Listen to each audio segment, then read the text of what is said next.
Now let's look at track zoom. So this is a different thing. In the same way that over here we were able to kind of look at these down in the corner and increase and decrease vertical and horizontal. Up at the top, there's also a zoom feature and using these arrows and then these items here.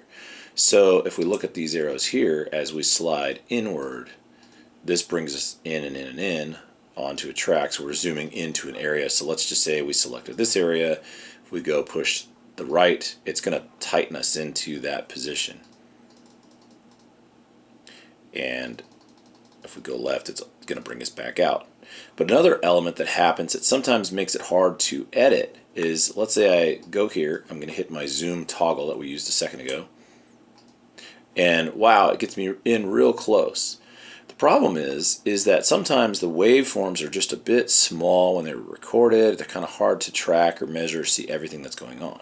So there is an option for the audio zoom, and this is it right here. Zoom in is up and down is out. So what we get to do is this will actually increase the size vertically of the waveform. It doesn't change the volume, but it allows us to more accurately see information inside of that. So now if we tighten up here and zoom toggle back, or we increase from using the top corner here, we can really see a lot of information.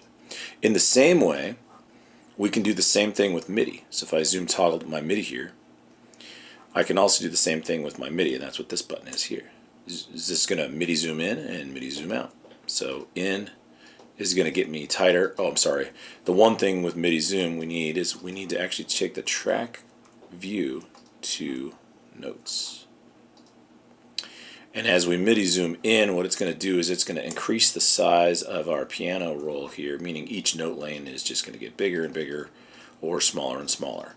And so it kind of makes it easier when we're doing that. The only issue that exists, and it's kind of hard to see, is that once you've zoomed it in, to scroll up and down where those MIDI notes are, you actually have to use this little tiny scrolling option that's at the bottom and top of the piano roll. But now you can see that the MIDI is much larger than it was earlier, so we can work with it. Now, to be fair, most of the time, easiest way to work with this is to go to the grabber tool and just double click the MIDI note clip itself, and then we go to our actual MIDI editor, which is a separate window, and it offers a whole bunch of extra flexibility.